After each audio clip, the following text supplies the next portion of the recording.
Hello and welcome back. তো আজকে আমরা কথা বলবো রায়হান রাফি পরিচালিত শাকিব খান অভিনীত সিনেমা তুফান নিয়ে। তো স্টোরি পেপারে আমি যদি ছোট্ট করে বলি তো দেখাচ্ছে তুফান যে চরিত্র রয়েছে ছোটবেলায় তার সাথে সে নির্যাতিত হয় এবং সে রুখে দাঁড়ায় এবং আস্তে আস্তে সে একটি গ্যাংস্টার হয়ে ওঠে এবং আস্তে আস্তে সে চেষ্টা করে যে বাংলাদেশের যে লোকাল পলিটিক্সটা রয়েছে এবং যে ইকোনমিটা রয়েছে সেটাকে কন্ট্রোল করা। সে আর ফুল ফোর্সে একটা নিজের একটা সিন্ডিকেট তৈরি করে এবং কন্ট্রোল করার চেষ্টা করে এবং তাকে আটকানোর জন্য সরকার থেকে নিয়োগ করা হয় চঞ্চল চৌধুরীর চরিত্রটাকে। তো ফাইনালি চঞ্চল চৌধুরী কি তুফানকে আটকাতে পারবে নাকি তুফান চঞ্চল চৌধুরীকে টপকে যাবে, সে নিয়ে হচ্ছে পুরো সিনেমাটা।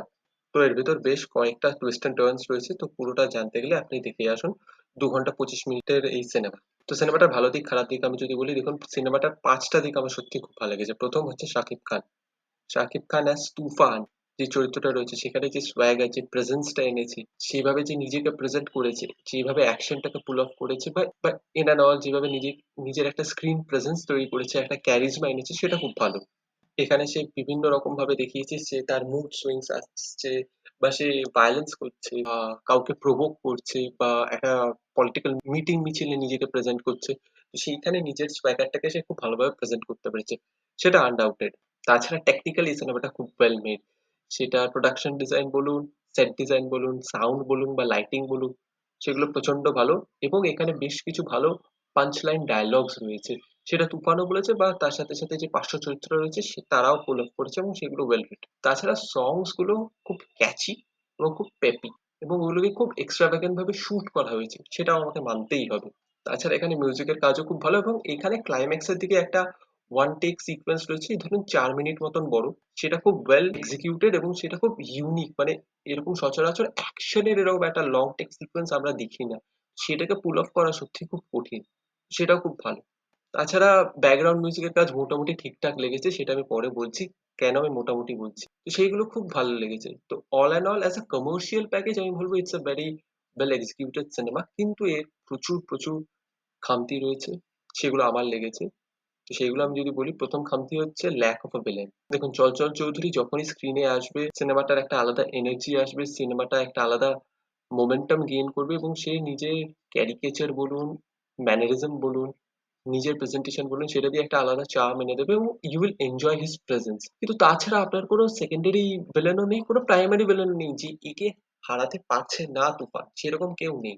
বা এ একটা আনবিটেবল ফোর্স, একটা ইমুভেবল ওয়াল তুফানের রাস্তায়, এরকম কিন্তু কেউ নেই। তুফান একে হারাতে হবে সেটা না, ও খুব ইজি গোয়িং ভাবে সবাইকে টপকে টপকে টপকে চলে যাচ্ছে। আপনি যখন এরকম একটা পাওয়ারফুল হিরো দেখাচ্ছেন, you have to give a powerful villain. Hero তখনই পাওয়ারফুল এস্টাবলিশ হবে যখন ভিলেন সেরকম পাওয়ারফুল হবে। সেই পাওয়ারফুল ভিলেনটা একদম মিসিং। তাছাড়া এখানে কোনো ইমোশনাল ডেপথই নেই। তুফানের সাথে একটা ছোট চরিত্র রয়েছে, তুফানের সাথে ছোটবেলা থেকে রয়েছে, তার সাথে তুফানের একটা বন্ডিং দেখান, তার লসের একটা ইম্প্যাক্ট দেখান তুফানের উপর, সেগুলোও কিছু নেই। বা চঞ্চল চৌধুরী তার উপর যখন একটা আপার হ্যান্ড গেইন করছে, তুফান যে ব্রেক ডাউন করছে, সেটা কিছু দেখান, সেটাও নেই। তো emotionally it's a very weak cinema. এবার ইমোশন যদি কাজ না করে তখন আপনি হিরোর সাথে কানেকশনটা পাবেন না, আপনি হিরোর জন্য রুট করতে পারবেন না।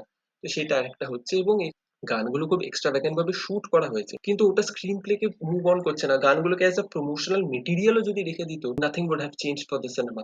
সিনেমাটা সিনেমার মতনই চলতো। এবং এখানে অন্যান্য পার্শ্ব চরিত্র আসে যায়, কোনো ইম্প্যাক্ট করে না। মানে কেন আসছে কেন যাচ্ছে সেই কোনো মোটিভেশনাল ফ্যাক্টর বা কোনো রিকোয়ারমেন্টটাও ঠিক করে সেট আপ করা হচ্ছে না। তো এটা আমার ভালো লাগেনি।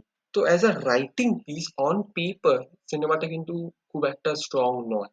যেরকম মিমি চক্রবর্তীর ক্যারেক্টার, তাছাড়া শাকিব খানের একটা আপনারা দেখেছেন ছোট চুলের লুক, সেইখানে যেভাবে যে লাউড অ্যাক্টিংটা রয়েছে বা মিমি মিমি চক্রবর্তীর যে চরিত্রটা রয়েছে তার কোনো ইম্প্যাক্ট নেই। সে এলো চলে গেল, সে কিছুভাবে স্টোরিটাকে টেনে নিয়ে যাচ্ছে না। বা শাকিব খানের যে ছোট চুলের আপনার লুক দেখেছেন সেখানে তার যা অভিনয়, বাবা গো বাবা, সেটা আর কি বলবো।